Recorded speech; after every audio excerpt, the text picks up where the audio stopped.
Alright guys, here we go in another video, and this time we're going to be in the T-29 6.7 American heavy tank. This is a premium that is based off, actually it's the prototype of the T-32 that we all know from Tier 5 that used to dominate at its battle rating until it got bumped up to 7.3. So now there's a lot of people that would call this tank overpowered, and I'll answer that question kind of throughout the video and what I think should be done with it at the end. So you're probably looking at this thing thinking it's $40 American, or if you're Canadian it's like 60 because our dollar's crap. And you're thinking, is it worth it? Well, that depends on if you want to grind Tier 4 America, or up to Tier 5 America. And if the answer is yes, then yes, you want to buy this tank. It's totally worth it. It's amazing. It's definitely one of the better 6.7 tanks. It has a 105mm cannon with the T-13 nuke round, and that's really all you fire from this thing, because it's got the pen to go through everything and kills everything when it goes through. So this thing's matchmaking, well, it's 6.7. It's usually top or just under top tier 7.0, 6.7 games are usually what you're going to see. So matchmaking for you shouldn't be a problem. Now, where this thing's problems come in is when it's 7.3, 7.7-ish, because those things can go right through your armor, no problem. Except for something like the IS-4M or anything like that. Those will give you problems killing them, but they'll have a bit of an issue killing you, although they can pen your lower plate quite easily. So that's just something to keep mind of. You do have 3 50 caliber machine guns, 1 anti-aircraft one, and 2 coaxial ones mounted in different positions. So this tank's armor it's got a weak spot in the turret, and as you can tell, that guy knew where it was. Not a lot of people do. It's actually the optic port, and you can go through and breach it pretty easily. Now this thing's, I'm not entirely sure if they fixed the breach on this yet. I know when it first came out it was a huge plate, and I don't think they honestly have, because every time something goes through your turret, it seems to knock out your breach, regardless of where it goes through, which is rather annoying. But it has the breach repair of a medium tank, because Gaijin logic. So yeah, that's odd. So it's a bit of a special blend of tank. It's got an amazing gun, really good armor for its tier, and its mobility with those 2 perks you think could be like a mouse. Except it's not. It's actually rather mobile. Way more mobile than it should be. As in, with the armor and gun it has, you think it'd be a lot less mobile. But it's not. It's very mobile.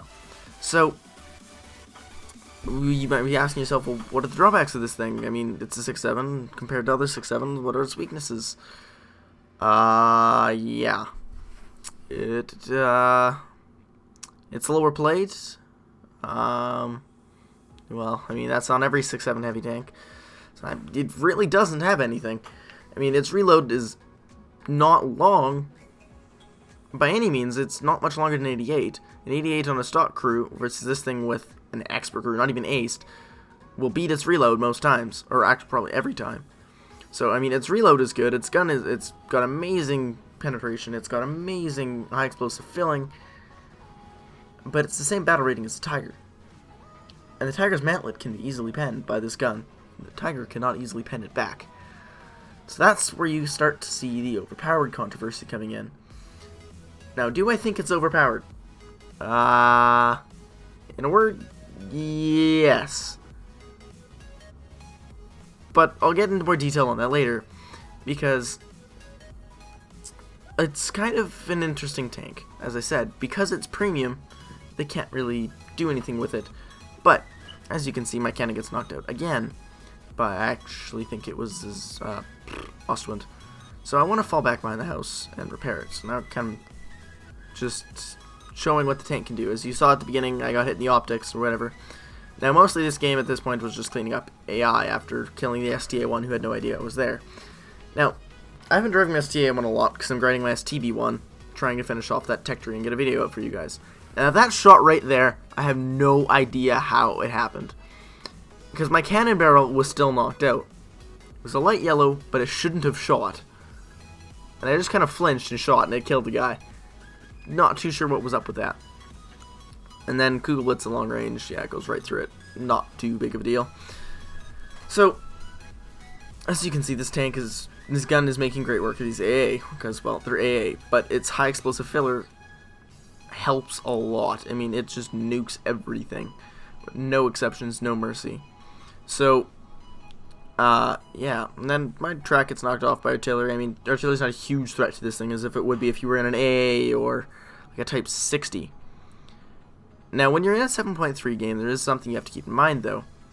There may be Type 61s in the team firing heat effects at you. If you get hit by them, you will die. This tank can take quite a few hits, as it has 6 crew members.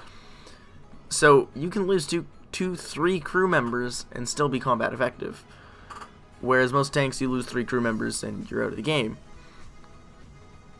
So, its survivability is amazing even once it gets penned, which is rather annoying when you're trying to kill one, because you really need to hit the ammo rack and hope to God it detonates.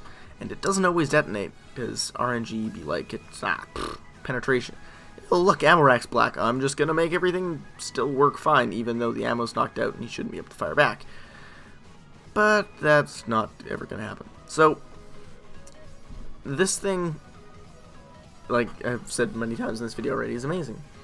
So, I mean, it's very easy to do well in. It's very noob friendly, which I think is another reason people think it's overpowered. Like the T-10M, for example, when that thing first came out, everyone's like, oh, it's so overpowered, it's so overpowered. But they don't know the difference between overpowered and easy. Just because something's easy to play doesn't mean it's overpowered. For example, like this is a perfect example of that. It is kind of borderline overpowered, but it is very easy to play. For example, something like, just because it's, and like the T-10, I'll go back to that. Just the T-10 is easy to play, but the Leopard is the better tank. But the T-10M is more forgiving. It'll bounce shots. It'll take a hit and not go die, and it'll one-shot Leopards whether you hit them in the ammo rack or not. It's a lot more, like, it's just more forgiving. This tank is very forgiving when you're driving it. You can afford to make a lot of mistakes, except for pretty much driving side-on in front of a big gun. And even that you can sometimes walk away from if you're lucky. So, yeah, it's definitely got a lot going for it. And we're kind of in the late stage of the game at this point, since I've been talking a lot. And my plan is just to pretty much cap. And I think they have a Leopard 2 and a plane up. That's really all they have. Oh, and a Tiger 2 SLA has just shot me. I kind of make a mess of killing this SLA. He's facing our Bulldog. So put a quick shot into his turret, and that fucks him up pretty bad. Because, I mean, that's where you pen a Tiger. And so now I'm kind of coming around to get a different angle on him, so I'm a bit farther away from the gun if he decides to shoot at me. Although he does stay on the Walker Bulldog. Second shot, I realize his turret is actually really well angled from me. And if the Tiger 2 knows how to angle his turret, you won't be able to penetrate it. So instead, I'm just going to keep him pinned in place for the Walker Bulldog as long as I can. So first one goes through and sets him on fire, which was very nice because transmissions have flammable things apparently. But he puts out that fire anyway, so it doesn't really matter. Reload again. Turret is still angled very well, even though I think that actually bounced off the cannon barrel. And yeah, I mean, it should have probably aimed a little bit farther out, but whatever. Third shot goes through, does absolutely nothing because the transmission's already knocked out.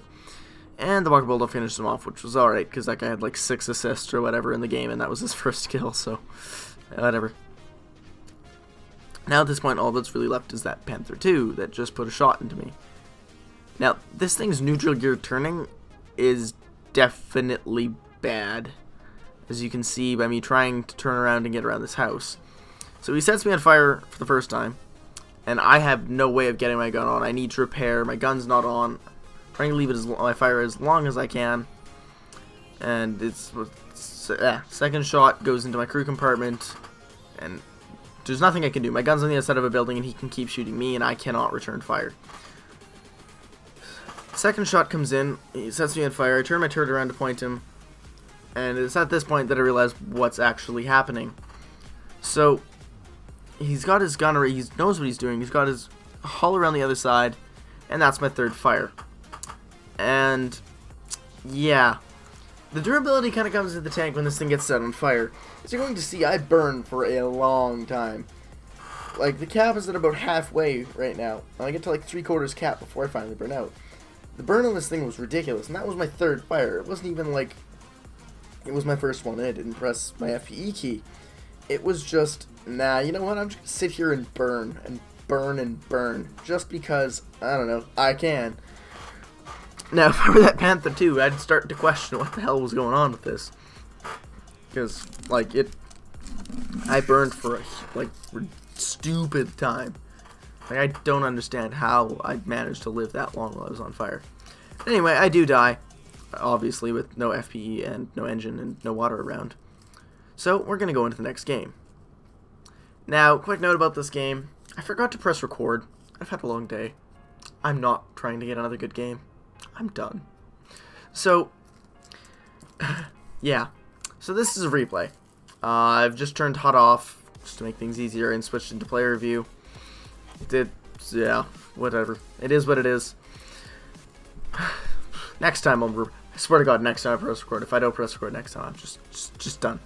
So, this game more shows, last game more showed what the armor can do. This game more shows what the gun can do, as the only thing I get shot by in this game is the Panzer IV.